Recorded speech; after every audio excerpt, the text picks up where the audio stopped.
जीत classes के YouTube online channel पर आपका हार्दिक स्वागत। मैं रतन सिंह देवड़ा, लेक्चरर इंग्लिश। आज हम एक नए टॉपिक के साथ लौटे हैं। आज का हमारा टॉपिक है टैग क्वेश्चन। ये जो टैग क्वेश्चन है, ये क्वेश्चन फ्रेमिंग के साथ ही पढ़ा जाता है और इसमें किसी भी जो हमारा क्वेश्चन दे रखा है या स्टेटमेंट दे रखा है, उसी को वापस वेरीफाई करने के लिए एक टैग का यूज किया जाता है। जिस तरह एक स्टेटमेंट दे रखा है कि हम सब भारतीय हैं और उसी को वापस क्या हम सब भारतीय नहीं हैं, इसको पूरे को नहीं दोहरा करके क्या हम नहीं अर्थात क्या हम सब भारतीय नहीं हैं, इस प्रकार के एग्जाम्पल्स के माध्यम से शुरुआत करेंगे हम। हाँ, अब देखिए टैग क्वेश्चन का दूसरा नाम है टेल क्वेश्चन। इसको टेल के नाम से भी जानते हैं क्योंकि एक स्टेटमेंट के बाद में ये इस प्रकार की एक टेल होती है, पूंछ होती है। इसको टेल के क्वेश्चन के नाम से भी जानेंगे और या फिर एफ एंडेड क्वेश्चन के नाम से भी इसका नामकरण है और इसी तरह फिर क्वेश्चन टैग। अब देखिए इसके बारे में, क्योंकि ये दो पार्ट में लिखा जाता है।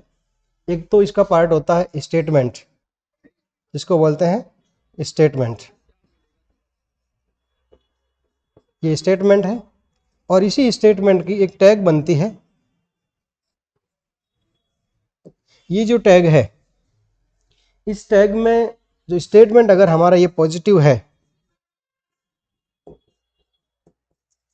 अगर स्टेटमेंट पॉजिटिव है तो टैग किस रूप में बनेगी? नेगेटिव रूप में। और अगर हमारा स्टेटमेंट नेगेटिव है तो टैग बनेगी वो पॉजिटिव होगी। तो हमारी टैग किस रूप में होगी? पॉजिटिव में, क्योंकि अभी ये स्टेटमेंट एक पॉजिटिव स्टेटमेंट दे रखा है, दे आर ऑल इंडियंस, वे सभी भारतीय हैं। अब इसको किस प्रकार कंफर्म करेंगे? अब पूरी लाइन को हम वापस बोल नहीं पाते हैं, तो शॉर्ट में आर नॉट दे, क्या वे नहीं, अर्थात क्या वे भारतीय नहीं हैं, इसका मतलब है वे सभी भारतीय हैं।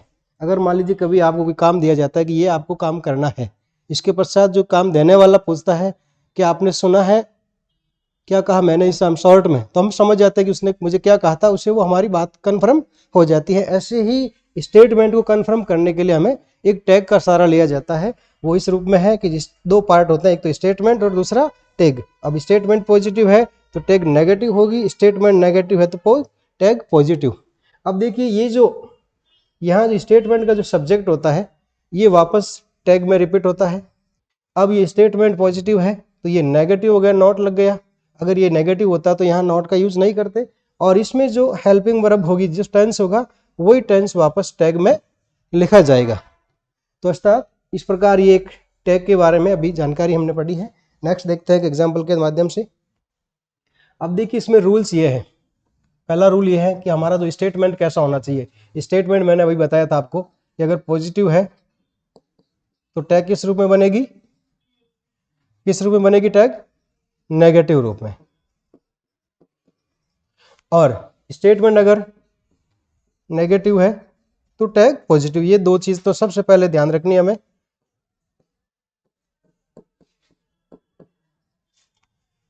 कि ये पॉजिटिव टैग है स्टेटमेंट हमारा तो नेगेटिव टैग, और स्टेट पॉजिटिव नेगेटिव है तो टैग भी पॉजिटिव। तो ये इस प्रकार दोनों अपोजिट चलेंगे। उसके पश्चात अब इसमें जो स्टेटमेंट के अंदर जो सब्जेक्ट होता है, वही वापस टैग का सब्जेक्ट नहीं लिखा जाता, उसके स्थान पर क्या लिखा जाएगा? प्रोनाउन का यूज करना है। जिस तरह के एग्जाम्पल है, राम इज ए बॉय। ये राम इज ए बॉय। अगर मान लीजिए हमें इसी का स्टेटमेंट का क्या करना है? टैग का निर्माण करना है, तो राम को वापस यहाँ रिपीट नहीं करेंगे। राम के स्थान पर किसका प्रयोग करेंगे? प्रोनाउन का। तो अभी ये राम है तो राम का प्रोनाउन क्या बनेगा? ही बनेगा। तो टैग के रूप में हमें यहाँ पर प्रोनाउन के रूप में क्या लिखना है? ही का प्रयोग करेंगे। अब यहाँ पर ये इज आरएम, ये हेल्पिंग वर्ब है तो इसी रूप में वापस लेके जाएगा इज। अब ये पॉजिटिव है तो इसकी टैग किस रूप में बनेगी? नेगेटिव रूप में। तो ये इज के बाद नॉट लगाएंगे तो इजंट ही, और ये इस प्रकार एक टैग बन जाती है, तो इजंट ही। तो ये पॉजिटिव है स्टेटमेंट है, Ram is a boy, Ram एक लड़का है। तो इज नॉट ही या इजंट ही, क्या वे नहीं है, अर्थात राम लड़का नहीं है तो इसका मीनिंग है Ram is a boy, Ram एक लड़का है। तो ये इस प्रकार देखो, अब टैग पहला तो हो गया कि जो हमारा स्टेटमेंट है इसका जो सब्जेक्ट होता है वो क्या लिखा जाएगा, प्रोनाउन के रूप में। और दूसरा जो रूल सेकंड है ये होती है हेल्पिंग वर्ब, क्योंकि बगैर हेल्पिंग वर्ब के तो किसी भी टैग का निर्माण कर ही भी नहीं सकते हम। टैग के लिए जरूरी होता है कि हमें, देखो टैग का जो फॉर्मूला होता है कि टैग का निर्माण किस तरह करेंगे, तो सबसे पहले तो हमें क्या लिखनी होती है, हेल्पिंग वर्ब। क्या लिखनी होती है, हेल्पिंग वर्ब। हेल्पिंग वर्ब के पश्चात अगर हमारा स्टेटमेंट पॉजिटिव था तो ये नॉट का यूज करेंगे टैग में, और उसके पश्चात फिर जो हमारा सब्जेक्ट है उसका प्रोनाउन लिखेंगे, ये सब्जेक्टिव प्रोनाउन हो जाएगा यहाँ पर। तो ये इस प्रकार एक टैग का फॉर्मूला होता है। सबसे पहले हेल्पिंग वर्ब, और टैग नेगेटिव है तो प्लस नॉट लगाएंगे, नॉट को फिर शॉर्ट में लिखा जाएगा इस रूप में, ओ को अपोस्ट्रोफी के माध्यम से हाइड किया जाएगा एन, और ये अपोस्ट्रोफी टी, और उसके पश्चात जो हमारा प्रोनाउन है, प्रोनाउन भी इस तरह इसके साथ ऐड होगा यहाँ पर प्रोनाउन। तो ये इस प्रकार टैग का निर्माण किया जाएगा। और फिर जो कुछ हेल्पिंग वर्ब होती है, जो स्टेटमेंट अगर हमारा पॉजिटिव है तो हेल्पिंग जो टैग बनेगी वो सारी कैसी होगी, नेगेटिव होगी। तो नॉट लगाने पर किस तरह कुछ वर्ब होती है जो चेंज होती है, उनका एग्जांपल देखते हैं हम। सबसे पहले तो ये इज नॉट है, इसको वापस लिखे जाएगा इजेंट के रूप में। इसी तरह आरंट है, ये आर नॉट है, आरंट के रूप में लिखेंगे। और फिर ये एम नॉट है, देखिए पर्टिकुलर इसको ध्यान दीजिए आप, एम नॉट है। जब भी एम की अगर टैग हमारी नेगेटिव बन रही है तो ये एम नॉट नहीं लिखा जाएगा, इसको लिखा जाएगा आरंट के रूप में। और फिर हैज प्लस नॉट है तो ये, और ये हैजंट हो जाएगा। और फिर ये हैव प्लस नॉट है तो ये हैवंट, इस रूप में लिखा जाएगा। और फिर ये डू नॉट है तो ये डोंट हो जाएगा। इसी तरह ये डज नॉट है तो क्या बनेगा, डजेंट बनेगा। इसी तरह फिर ये डिड नॉट है तो ये डिडंट होगा। और नेक्स्ट देखिए वाज नॉट है तो किसका प्रयोग करेंगे, वाज नॉट है तो वाजेंट का। और इसी तरह वर नॉट है तो वरंट का यूज करेंगे, क्योंकि इसमें ओ को हाइड किया जा रहा है किसके माध्यम से, अपोस्ट्रोफी के माध्यम से। ये जो ऊपर की तरफ कॉमा लगा हुआ इसे कहते हैं अपोस्ट्रोफी, ये ओ को हाइड करने के लिए लिखा जाता है। नेक्स्ट देखिए कुछ हेल्प और हेल्पिंग वर्ब है। इसी तरह ये हेड प्लस नॉट है तो ये हेडेंट हो गया। अब ये सेल प्लस नॉट है तो किस तरह करेंगे, एस एच ए एन और टी, ये सांट हो जाएगा इस तरह में, ठीक है। और इसी तरह विल नॉट है तो ये डब्ल्यू ओ इस रूप में हो जाएगा, वांट के रूप में, ठीक है। और फिर ये मस्ट नॉट है तो ये मस्ट और एंटीम मसंट, इस तरह मस्ट नॉट। और नीड नॉट, सभी में देखो तीन हैज इरेगुलर है, बाकी सारे सेम सीक्वेंस में चलेगी। ये वुड नॉट का वुडंट हो जाएगा। और इसी तरह शुड का ये स्टूडेंट हो जाएगा। और फिर है यूज्ड, ये यूज्ड नॉट आ जाएगा। और ये है ऑट, ऑट प्लस नॉट है तो ये ऑट नट। और ये नीड नॉट, और फिर ये माइट नॉट्स। इसमें हेल्पिंग वर्ब भी है कुछ, और कुछ मॉडल ऑक्सिलरी भी साथ में दे रखी है। इन सभी का हमने नेगेटिव बनाया। क्यों बनाएंगे नेगेटिव, क्योंकि जब हमारा स्टेटमेंट कैसा होगा, स्टेटमेंट है जो स्टेटमेंट कैसा होना चाहिए, पॉजिटिव, तो जो टैग बनेगी वो किस रूप में होगी, नेगेटिव रूप में होगी। तो ये टैग बनेगी नेगेटिव। तो फिर जब टैग नेगेटिव होगी तो इस तरह हमें लिखना होगा, ये हेड नॉट नहीं लिखेंगे, उसको हेडेंट इस रूप में शॉर्ट में लिखा जाएगा, इसको हेडेंट के रूप में। इसी तरह सेल को संट में, विल को वांट में, must not, need, would not, should, used, और ought not, need not, might and, इस प्रकार शॉर्ट में ये इस तरह लिखी जाएगी। नेक्स्ट देखते हैं फिर अब देखिए कुछ इंपॉर्टेंट है, बाकी सभी में आपने सेम सीक्वेंस देखा था, लेकिन ये तीन है जो कंफ्यूजन वाली है। एक तो एम, विल और सेल। एम को किस रूप में लिखा जा रहा है? आर नॉट के अंदर। किस रूप में लिखा जा रहा है? आर नॉट के अंदर। देखिए अगर मान लो हमारा statement I am statement positive है, आई एम से शुरू हो रहा है, तो उसकी जो टैग बनेगी वो इस तरह होगी आर नॉट। और अगर हमारा स्टेटमेंट आई से शुरू हो रहा है और वो नेगेटिव सेंटेंस है, तो हमारी जो टैग किस तरह बनेगी? पॉजिटिव बनेगी। तब हम उसको हम एम आई के रूप में ही प्रयोग करेंगे। अगर हमारा स्टेटमेंट आई से शुरू हो रहा है, आई उसका सब्जेक्ट है और स्टेटमेंट नेगेटिव है, तो टैग बन रही है वो अफर्मेटिव बन रही है, तो फिर एम आई इसी रूप में लिखा जाएगा। और अगर स्टेटमेंट पॉजिटिव है, एम के साथ नॉट लिखना होगा वापस टैग में, तो ये आरंट के रूप में लिखा जाएगा। इसी तरह विल प्लस नॉट है तो ये वांट के रूप में लिखा जाएगा, WONT, WON अपोस्ट्रोफी टी। और फिर ये सेल प्लस नॉट है तो सेल SHAN अपोस्ट्रोफी टी। तो ये तीन है जिसको आप विशेष तौर से ध्यान रखोगे, क्योंकि यही आपको कंफ्यूजन होने की संभावना रहेगी। अन्यथा बाकी में सारों में पहले से फिक्स दे रखी होती है, वहां कोई रूल्स अलग से नहीं है। अब देखिए एक एग्जाम्पल दे रखा है, she is a clever girl. She is a clever girl. अब देखिए मैं अब टैग का एक फॉर्मूला लिख रहा हूं। ये टैग है और इसका जो पैटर्न होगा है किस रूप में होगा? पैटर्न सबसे पहले तो क्या लिखना है? Helping verb. हेल्पिंग वर्ब लिखेंगे। हेल्पिंग वर्ब के साथ में अगर ये पॉजिटिव है तो नॉट आएगा और ये अफर्मेटिव है तो नॉट नहीं आएगा। और फिर हमारा ये सब्जेक्टिव प्रोनाउन होगा, सब्जेक्टिव प्रोनाउन होगा, क्योंकि स्टेटमेंट में सब्जेक्ट दे रखा है उसी का हमें प्रोनाउन लिखना है। तो ये इस प्रकार देखो, सी इज ए क्लेवर गर्ल। तो अभी यहां पर हमारे पास हेल्पिंग वर्ब कैसी है? इज है, तो ये इज लिखा हमने।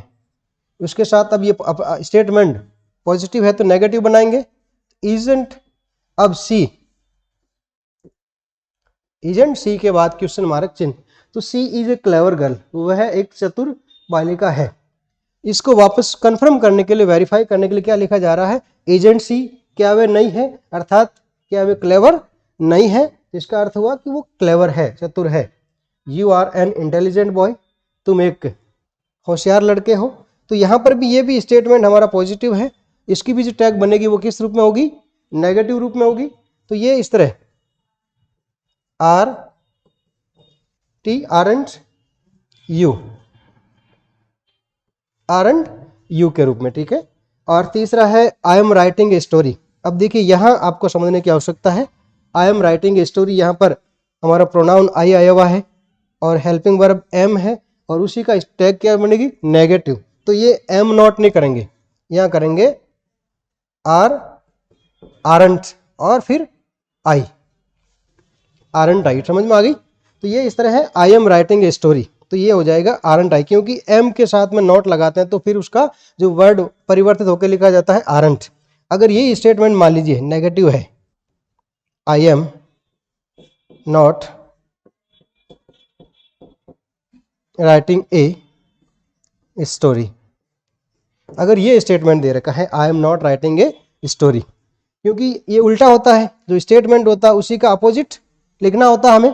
तो ये नेगेटिव है तो टैग किस रूप में बनेगी? पॉजिटिव रूप में। तो यहां पर अब ये जिस तरह एम का आर बनाया था, अब यहां नहीं करेंगे, इसको वापस ऐसा ही लिखा जाएगा एम आई। आ गया समझ में? एम आई रूप में लिखा जाएगा, क्योंकि ये नेगेटिव है तो पॉजिटिव बनेगा। पॉजिटिव में एम में कोई परिवर्तन नहीं आएगा, एम आई। क्या मैं, आई am not writing a story, मैं एक कहानी नहीं लिख रहा हूं। तो क्या मैं, अर्थात क्या मैं नहीं लिख रहा हूं, लिख रहा हूं, इसका मीनिंग ये हो गया I am not writing a story, am I, क्या मैं। तो ये इसको कंफर्म करने के लिए, टैग का अर्थ होता है कि किसी भी बात को जो हम कह रहे हैं उस स्टेटमेंट को अगले को पक्का कंफर्म करने के लिए, उसको समझ में आया है या नहीं, इस रूप में टैग का यूज किया जाता है। नेक्स्ट देखिए आगे, यहां तक क्लियर है? हाँ यहां तक क्लियर है, आगे बढ़े। अब देखिए, क्योंकि बहुत सारे ऐसे प्रोनाउन होते हैं जिनके बारे में हमें क्या शब्द काम में लें, मतलब ऐसे जैसे कोई नाउन दे रखा है, उस नाउन के लिए कौन सा वर्ड काम में लेंगे। अगर कोई देश का नाम है, जैसे इंडिया भी है, तो उसके लिए सी का प्रयोग काम में लेंगे। उसके लिए क्या लेंगे काम? इसी तरह इंग्लैंड है तो ये सी, कोई भी देश का नाम है तो उसके लिए क्या स्थान लिया जा रहा है वर्ड काम में? सी का काम में, सी, इसका प्रोनाउन सी बन रहा है इंडिया का। जैसे एग्जाम्पल है India is my country, is my country. अगर इसी का हमें टैग का निर्माण करना है तो किस रूप में करेंगे? क्योंकि ये इंडिया सब्जेक्ट है और इसका प्रोनाउन क्या मानेंगे? सी, तो ये हो जाएगा इस रूप में इजेंट सी। तो ये टैग बन रही है इजेंट सी। तो ये इस तरह देश के नाम के साथ में सी का प्रयोग। और फिर देखिए अब कुछ ऐसे जो मटेरियल हो रखा है या कुछ सिंगुलर नाउन जो कॉमन नाउन के रूप में आ रहे हैं, ये सभी के लिए प्रॉपर नाउन और कॉमन नाउन आपने पढ़े होंगे, तो ये कॉमन नाउन के वर्ड है। तो ये इसमें जिसे कहते हैं जाति सूचक, जाति सूचक संज्ञाएं होती है ना, तो ऐसे ही ये कॉमन नाउन है। तो डॉग है, टेबल है, तो ये सिंगुलर है, तब तो किसका प्रयोग करेंगे? इट का। अगर यही जब प्लूरल हो जाएंगे, अगर ये कॉमन नाउन किस रूप में आ रहे हैं? प्लूरल के रूप में आ रहे हैं, तब इन कंट्रीज के साथ में या ट्रीज के साथ में या टेबल्स के साथ में, डॉग्स के साथ में, बसेज के साथ में, मंकीज के साथ में दे का यूज करेंगे हम, क्योंकि ये प्लूरल रूप में है तो वापस दे लिखा जाएगा। यहाँ तक क्लियर है? और सिंगुलर है तब तो किसका रूप प्रयोग करेंगे? इट का। और प्लूरल है तो दे का। और इसके अलावा अगर कोई नाउन दे रखा है प्रोनाउन, तो उस समय उसे चेंज नहीं करना है, ये नाउन के स्थान पर काम में आने वाले शब्द है। ठीक है, आगे चले। अब देखिए कुछ स्टेटमेंट ऐसे होते हैं, जैसे ये सब्जेक्ट का स्टेटमेंट, तो स्टेटमेंट का जो सब्जेक्ट होता है, जैसे एवरीबडी से वाक्य हमारा सेंटेंस शुरू हो रहा है, एवरीवन से शुरू हो रहा है, समवन से शुरू हो रहा है, समबडी से हो रहा है, या उसका। अब इसमें ये वर्ड है जैसे एवरीबडी, एवरीवन, समवन, समबडी, इसका जो टैग बनेगा वो किस रूप में होगा? दे के रूप में। जैसे लाइन है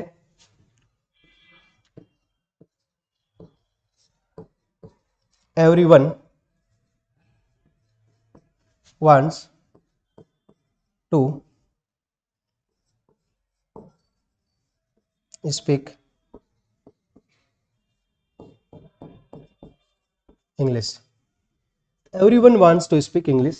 तो ये इस प्रकार के अगर स्टेटमेंट है तो इसमें जो everyone के स्थान पर किसका प्रयोग करेंगे? दे का प्रयोग करेंगे। किसका प्रयोग करेंगे? दे। तो ये इस रूप में हो जाएगा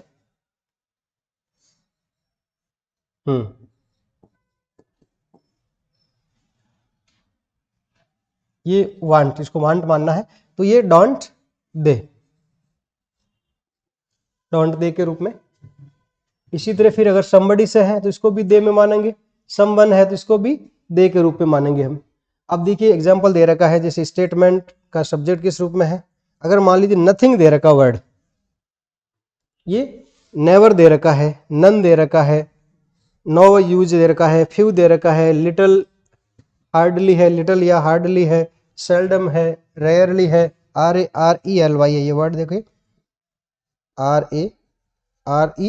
RARELY, रेयरली है, स्कैर्सली है, तो ये सारे नेगेटिव वर्ड हैं। ये शब्द कैसे है? ये स्टेटमेंट नेगेटिव फीलिंग देते हैं। तो ये शब्द अगर सेंटेंस में कहीं भी यूज है तो हमारी टैग किस रूप में बनेगी? एक पॉजिटिव होगी, तो टैग उस समय पॉजिटिव होगी। और अगर इस प्रकार एवरीथिंग वगैरह सब्जेक्ट लिखा हुआ है, अगर वो सिंगुलर है तो इट का प्रयोग करेंगे, और प्लूरल के मीनिंग में है तो दे का प्रयोग करेंगे। अगर सिंगुलर में है तो इट का, और प्लूरल में है तो दे का यूज होगा।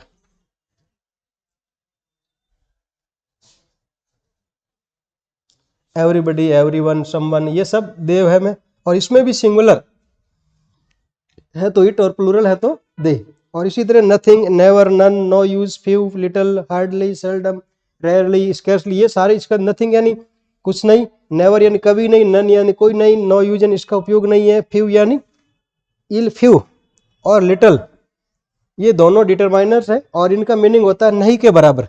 क्या मतलब होता है? नहीं के बराबर। ये काउंटेबल की चीज़ों के साथ में यूज होता है और ये अनकाउंटेबल में साथ होता है। और इसी तरह हार्डली मुश्किल से, नहीं के बराबर, सेल्डम यानी कभी कभार, रेयर चांसेस, और रेयरली का मतलब दुर्लभता से, स्कैर्सली यानी मुश्किल से, तो ये सारे वर्ड हैं जो एक नेगेटिव मीनिंग देते हैं, तो इनकी जो टैग बनती है वो किस रूप में होती है, पॉजिटिव रूप में होती है। और फिर अगर एवरीथिंग दे रखा है इस प्रकार, नथिंग दे रखा है, तो ये इसमें इट का प्रयोग करते हैं प्रोनाउन के रूप में। यहां तक क्लियर है? देखिए आगे, अब इसमें पढ़ेंगे हम। हाँ, everyone like T, everyone like T, तो ये अभी सब्जेक्ट के रूप में आ रहा है एवरीवन, तो इसको प्रोनाउन के रूप में क्या मानेंगे हम, दे मानेंगे इसके स्थान पर, क्योंकि अभी हमने पढ़ा है एग्जाम्पल के माध्यम से रूल्स में, तो ये दे मानेंगे। अब ये लाइक, एवरीवन लाइक, तो ये वर्ब की फर्स्ट फॉर्म है। अब देखिए जो हमने कल पढ़ा था क्वेश्चन फ्रेमिंग के अंदर, कि जिस तरह मान लीजिए वर्ब की फर्स्ट फॉर्म है, वर्ब की वर्ब की फर्स्ट फॉर्म के साथ एस या ईएस है, या फिर सेकंड फॉर्म है, ये तीन इस रूप में आती है फॉर्म है, कि अगर ये फर्स्ट फॉर्म है प्रेजेंट सिंपल का, और दूसरा फर्स्ट फॉर्म के साथ एस या ईएस है, या पास्ट सिंपल में ये सेकंड फॉर्म आ रही है, क्योंकि इनमें अफर्मेटिव सेंटेंस में कोई हेल्पिंग वर्ब शो नहीं होती है, नेगेटिव इंट्रोगेटिव करते हैं तब इसमें, तो ये वर्ब की फर्स्ट फॉर्म होती है, तो डू प्लस डू होती है हेल्पिंग वर्ब, और ये इसमें एस या ईएस वाले में डज, और इसी तरह इसमें डिड का प्रयोग करते हैं, तो ये डिड प्लस फर्स्ट फॉर्म होती है। तब यहां पर ये वर्ब की फर्स्ट फॉर्म है, तो कौन सी सहायक क्रिया बनेगी, डू, डू ही बनेगी। और अभी हमारा जो पैटर्न क्या रहेगा, हेल्पिंग वर्ब प्लस ये नॉट को ब्रैकेट में देते हैं कि अगर आवश्यकता है तो नॉट लगाएंगे, अन्यथा नहीं, और फिर प्रोनाउन, और उसके पश्चात क्वेश्चन मार्क। तो फिर अब इसमें एवरीवन लाइक टी, ये सब मतलब प्रत्येक व्यक्ति है जो चाय पसंद करता है, तो ये इसमें लाइक से हमें हेल्पिंग वर्ब निकालनी है, तो हेल्पिंग वर्ब क्या बनेगी, डू। ये इसमें देखिए टैग में जो हेल्पिंग वर्ब का जो पहला वर्ड भी है वो भी स्मॉल लेटर होगा, आगे समझ में, कैपिटल यहां पर करना ही नहीं है, डू। अब ये कैसा है स्टेटमेंट, पॉजिटिव है या नेगेटिव है, किस रूप में ये स्टेटमेंट, मतलब सकारात्मक है या नकारात्मक, सकारात्मक है, पॉजिटिव है, तो ये टेल नेगेटिव बनेगी, तो ये डोंट और they, don't they. Everyone likes tea, सभी लोग, मतलब प्रत्येक का मतलब सभी लोग चाय पसंद करते हैं, तो डोंट दे क्या वो नहीं, अर्थात क्या वो पसंद नहीं करते हैं। इसी तरह फिर दूसरा है somebody has broken this mirror, somebody has broken this mirror। अब यहां इसका मीनिंग सिंगुलर में है, इसके साथ वर्ब हैज हुई है हेल्पिंग वर्ब, क्योंकि जब हमारा सब्जेक्ट सिंगुलर हो तो इसके साथ वर्ब भी सिंगुलर आती है, तो यहां पर इसको किस में मानेंगे, इट के अंदर। हाँ, तो ये भी स्टेटमेंट है, हैज नॉट इट, ठीक है। अब है someone looks after they property है प्रॉपर्टी, हाँ, तो यहां पर लुक्स में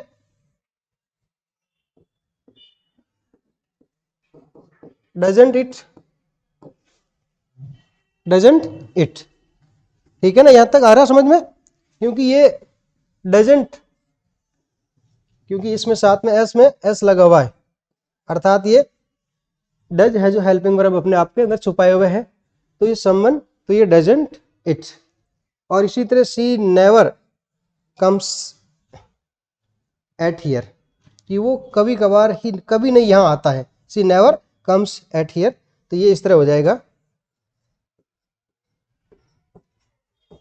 डजंट। अब ये प्रोनाउन दे रखा है पहले ही, तो हमें कोई परिवर्तन करना ही नहीं है, अब इसके स्थान पर सी का यूज करेंगे, डजंट सी। प्रोनाउन जहां दे रखा है सब्जेक्ट में, तो वहां वही प्रोनाउन हमें वापस काम में लेना है, और जहां नहीं है तो वहां उसके लिए कौन सा वर्ड डिसाइड है वो उसे काम में लेना है, ठीक है। उसके पश्चात देखिए this book is no use to Raju, ये अब नेगेटिव रूप में दे रखा है, किस रूप में दे रहा है, एक मिनट के लिए देखो, ये अभी हमने नेवल वाला यूज किया था, ये किस रूप में था, नेगेटिव है, तो जो हमारी टैग बनेगी वो किस रूप में होनी चाहिए, पॉजिटिव होनी चाहिए। तो इस तरह ये भी ध्यान देना, केवल हेल्पिंग वर्ब के साथ नॉट लगने से नेगेटिव नहीं होता, क्योंकि वो वर्ड जो हमने अभी पढ़े थे, नथिंग है, नेवर है, नोबडी है, नन है, हार्डली, स्कैर्सली, रेयरली, ये सब क्या है, नेगेटिव वर्ड होते हैं। तो ये नेवर है तो ये डज सी, इसकी टेल इस प्रकार बनेगी। ये भी हमें ध्यान रखने की आवश्यकता है कि केवल हेल्पिंग वर्ब के साथ नॉट से नहीं, वर्ड से भी नेगेटिव बनाया जा सकता है। इसी तरह this book is no use to Raju, इस पुस्तक का राजू के लिए कोई उपयोग नहीं है, तो ये नेगेटिव है। अब बताओ इसकी स्टेटमेंट जो टैग है वो किस रूप में बनेगी, क्योंकि ये नेगेटिव है तो हमें इसके अपोजिट टैग है जो पॉजिटिव में जाना है।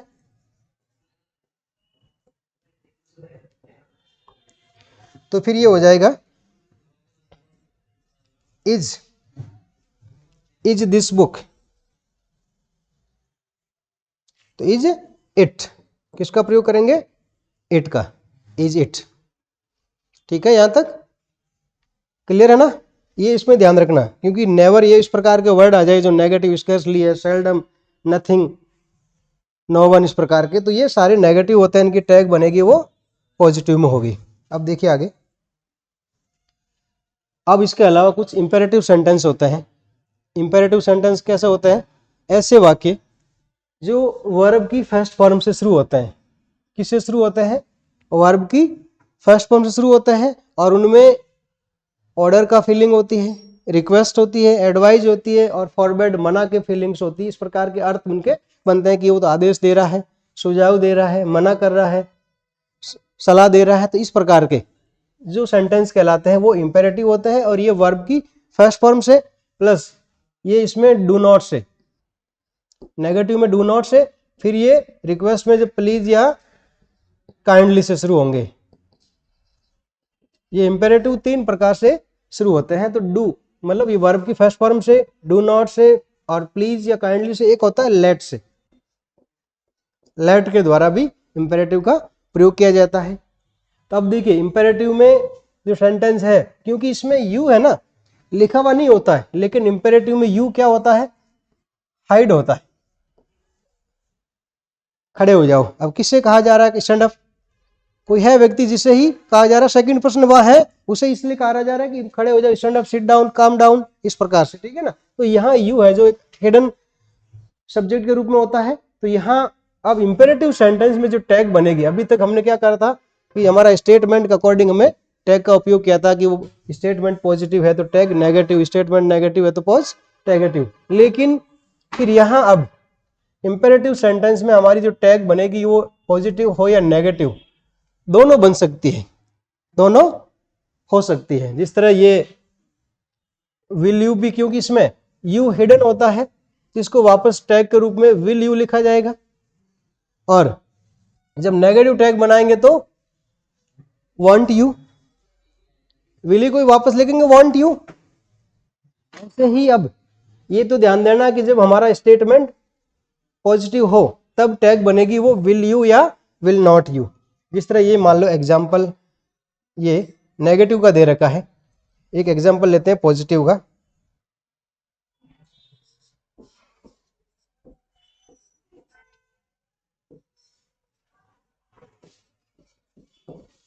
हाँ, स्पीक फास्ट, तेज बोलो।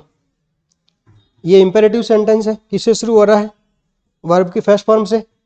तो ये इसमें फिर जो हमारी टैग बनेगी क्या होगा, विल यू या वांट यू। इसको देखो दो तरीके से टैग बन सकती है, विल यू या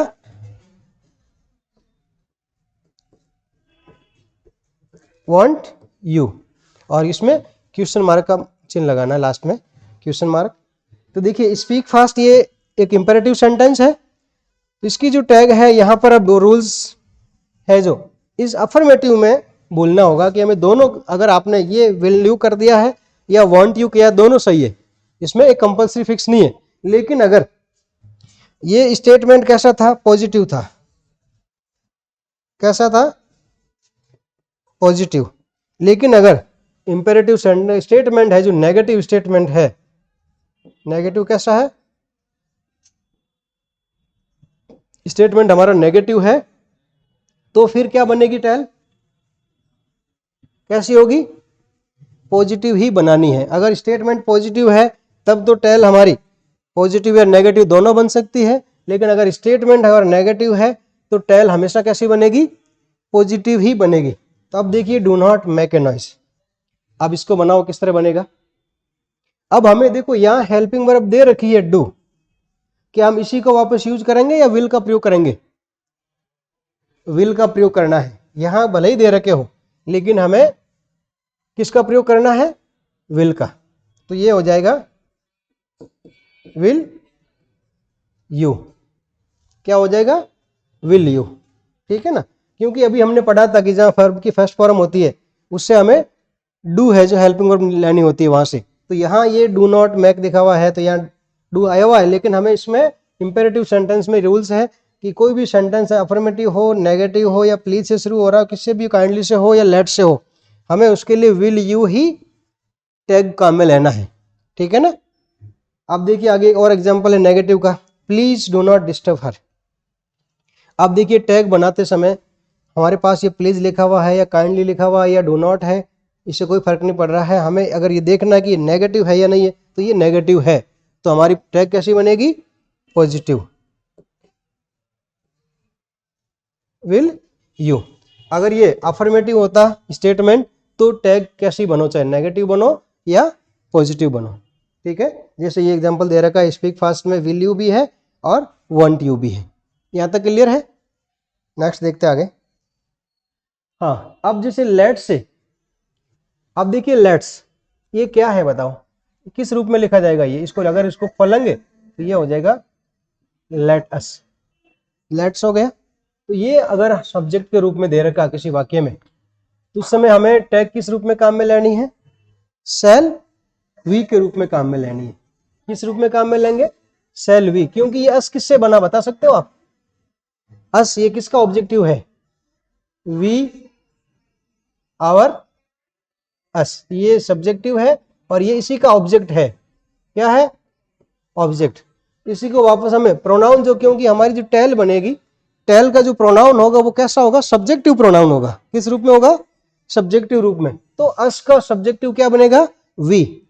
अस का सब्जेक्ट ये जैसे अस है, इसका सब्जेक्ट वी है ना, इसी को वापस हमें लिखना है यहां पर। तो लेट अस, इसका वापस टैग बनेगी सेल वी। अब केवल अगर दूसरा एग्जाम्पल जिस तरह, पहले देखो इस एग्जाम्पल को समझ लेते हैं। लेट्स या लेट अस, इसको मैंने 2 बार इसलिए लिखा है क्योंकि समझने के लिए। लेट अस, इसको शॉर्ट में किस तरह लिखा जाएगा?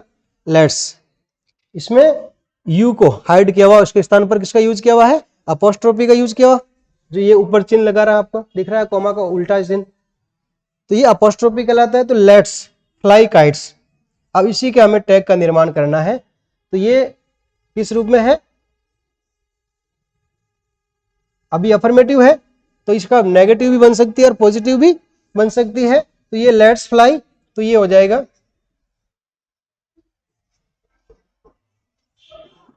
शांट भी। किस रूप में? तो ये पॉजिटिव है तो इसका नेगेटिव शांट भी हो सकता है, और दूसरा क्या हो जाएगा? सेल भी। ठीक है। और इसी तरह देखो अभी ये लेट्स पुनिश द थिफ, ये THIEF है, THIEF,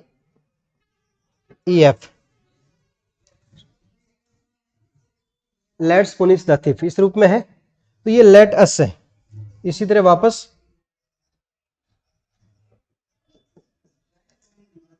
शांट वी या सेल वी। ठीक है, क्लियर है यहां तक? अब देखिए अगर केवल लेट से निर्माण हुआ है, ओनली लेट से बनने वाले, अगर केवल लेट से बन रहा है, अगर लेट अस लिखा हुआ है तब तो हमें उसके स्थान पर वी का प्रयोग करना है। इनमें तो वी का प्रयोग करेंगे। अगर केवल लेट लिखा हुआ है, लेट के बाद में दूसरा सब्जेक्ट दे रखा है अस के बजाय, तो फिर लेट के बाद में इसमें क्या इसका यूज करेंगे? वी का, मतलब विल, और उसके साथ में यू। ठीक है ना, क्योंकि यहां अस है इसलिए वी का यूज कर दिया। तो फिर let the students do work now, तो ये इसमें विल और यू का प्रयोग करेंगे। ठीक है, तो ये हो जाएगा वांट यू। एक तो ये तरीका हो गया, let the students do work now, तो वांट यू। ठीक है, समझ में आया कुछ? दो चीजें ध्यान रखनी है। अगर लेट अस है, देखो लेट अस है अर्थात लेट और इसके साथ क्या जुड़ा हुआ है, अस, तब तो सेल वी इसका प्रयोग करेंगे और इसको नेगेटिव करेंगे तो शांत वी हो जाएगा।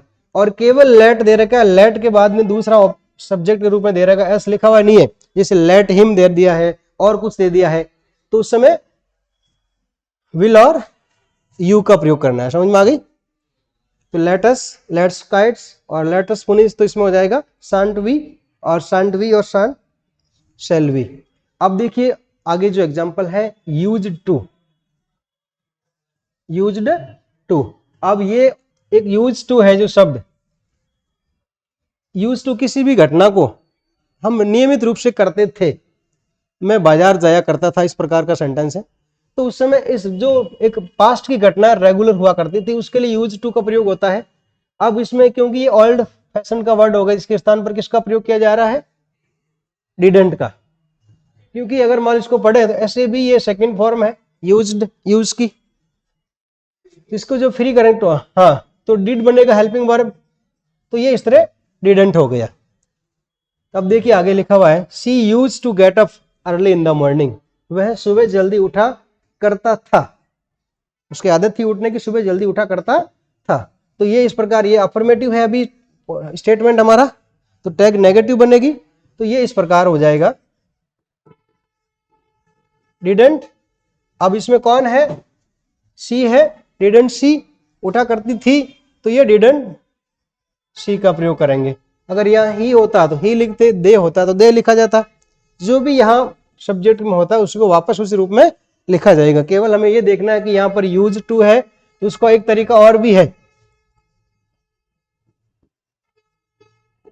यूज्ड सी ये भी लिखा जा सकता है और डिडंट सी भी लिखा जा सकता है। आपने दोनों लिखे हैं, दोनों ही सही है, क्योंकि इसमें यूज टू को यूज्ड नॉट या डिडंट के रूप में भी लिखा जाएगा।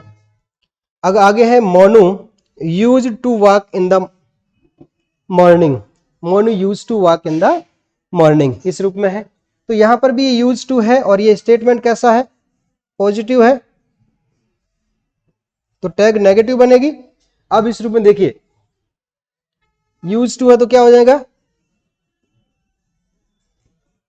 डिडंट।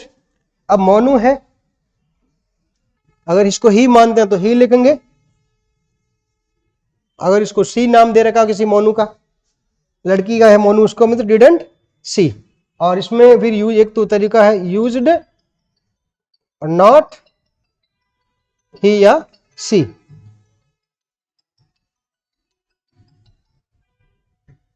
हाँ यहां तक क्लियर है, यानी कोई किसी प्रकार की समस्या नहीं है ना। अब देखिए जब स्टेटमेंट का सब्जेक्ट, अगला टॉपिक है इसी में, क्योंकि हमें अलग अलग टाइप्स के सेंटेंस हमें मिलेंगे, उनको देखने के लिए किस प्रकार करना होगा।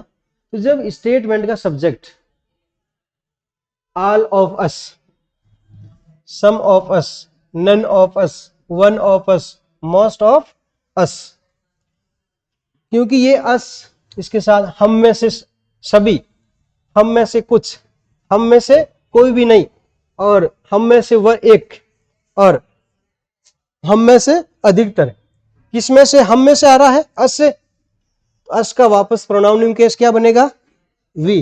तो इसी प्रकार एक एग्जांपल है, all of us will go to Jodhpur, हम में से सभी जोधपुर जाएंगे, हम में से सभी क्या करेंगे, जोधपुर जाएंगे। तो ये ऑल ऑफ अस इस पूरे सब्जेक्ट के लिए क्या प्रोनाउन काम में लेंगे, वी, क्या लेंगे, काम, वी लेंगे। तो अभी वापस ये विल है, तो विल के साथ में नॉट लगाना है, तो किस रूप में लिखा जाएगा, वांट के रूप में, वांट वी, वांट वी लिखा जाएगा। इसी तरह देखिए आगे, none of us, none of us has done this work, none of us has done this work, तो यहां भी ये हम में से कोई नहीं, हैज डन दिस वर्क, इसमें भी क्या करेंगे, हैज या हेल्पिंग वर्ब दे रखी है। अब ये नेगेटिव है, नन ऑफ अस मतलब हम में से कोई भी नहीं, तो नेगेटिव हो गया सेंटेंस, तो इसकी टैग कैसी बनेगी? पॉजिटिव। तो ये हो जाएगा हैज, अस है तो हैज वी। तो अब यह हैज वी है, इसको वापस, क्योंकि वी के साथ में टैग कैसी आती है? प्लूरल आती है, तो हैव वी। किस रूप में हो जाएगा ये? हैव वी,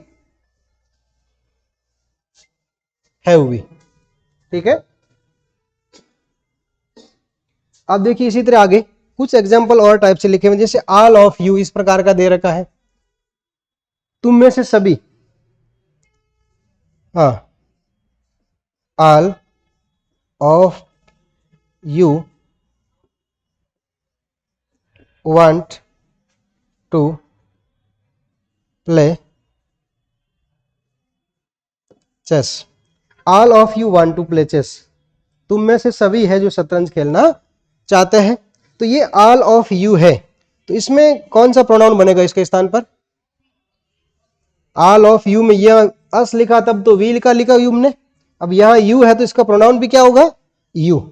अब ये पॉजिटिव है तो ये हो जाएगा इस प्रकार, ऑल ऑफ यू वांट, तो ये हो जाएगा डू डोंट यू। आया समझ में कुछ ये? क्योंकि यहां ये वर्ब की फर्स्ट फॉर्म इसे, तो इसकी सही क्रिया बनी है डू। तो ऑल ऑफ यू, तो ये हो गया डोंट यू। क्लियर है यहां तक? एवरीथिंग या नथिंग हमारा किसी स्टेटमेंट का सब्जेक्ट है, तो उसके स्थान पर प्रोनाउन के रूप में इट का प्रयोग करेंगे। और उसी तरह फिर अगर जब स्टेटमेंट में देयर के साथ में हेल्पिंग वर्ब दे रखी है या वर्ब है और ऑब्जेक्ट के रूप में है, तो वहां पर प्रोनाउन के रूप में वापस क्या लिखा जाएगा? देयर को ही वापस लिखना हमें प्रोनाउन के रूप में भी। देयर है जो वर्ब के साथ लिखा जाएगा। देखिए देयर के बाद हमारी जो वर्ब है वो इज आर एम, इज और आर ये हो सकती है, हैज है हो सकती है, क्योंकि देयर खुद है जो एक डमी सब्जेक्ट है, और ये अपने वर्ब है जो अपने साथ में जो नाउन आ रखा है उस नाउन के अकॉर्डिंग ये अपने इज आर का प्रयोग लेता है, कि अगर नाउन सिंगुलर है तो इज का प्रयोग और प्लूरल है तो आर का प्रयोग। इसी तरह जैसे देयर आर, तो ये यहाँ पर बर्ड्स के अकॉर्डिंग आर का यूज हुआ है, और यहाँ देयर इज में ये कॉलेज सिंगुलर इसलिए इज का प्रयोग हुआ है। अगर मान लीजिए इनकी हम वापस टैग बनाएंगे, तो ये जो स्टेटमेंट है किस रूप में दे रखा है? नॉट आया हुआ, इसका मतलब ये नेगेटिव है, तो इसको वापस लिखा जाएगा तब पॉजिटिव लिखेंगे टैग, तो ये हो जाएगा इज देयर, इज देयर। अगर ये नॉट नहीं होता, अगर पॉजिटिव होता तो इजंट देयर इस रूप में, इजंट देयर। ये कब लिखते? जब ये नॉट नहीं होता यहां पर, तो there is a good college अगर इस प्रकार का सेंटेंस होता तो हमारी टैग नेगेटिव बनती, इजंट देयर। अब देखिए नेक्स्ट एग्जांपल है, there are not birds in the sky, ये भी नेगेटिव है तो हमारी टैग पॉजिटिव होगी, तो there is not birds in the sky, तो ये हो जाएगा आर और देयर, आर और देयर के रूप में, आर देयर। और ये भी अगर नेगेटिव नहीं होता, अफर्मेटिव होता, तो आरंट देयर के रूप में हम इस टैग को लिखते थे। अब देखिए आज का ये हमारा टॉपिक टैग क्वेश्चन कंप्लीट हुआ है। ये अवश्य ही आपको पसंद आया हुआ होगा, और मैं चाहूँगा कि सभी जो देखने वाले हैं इस वीडियो को सब्सक्राइब करें और इस चैनल को लाइक करें, और अगर हमें कोई सुझाव है तो कमेंट के माध्यम से आप दे सकते हो। धन्यवाद।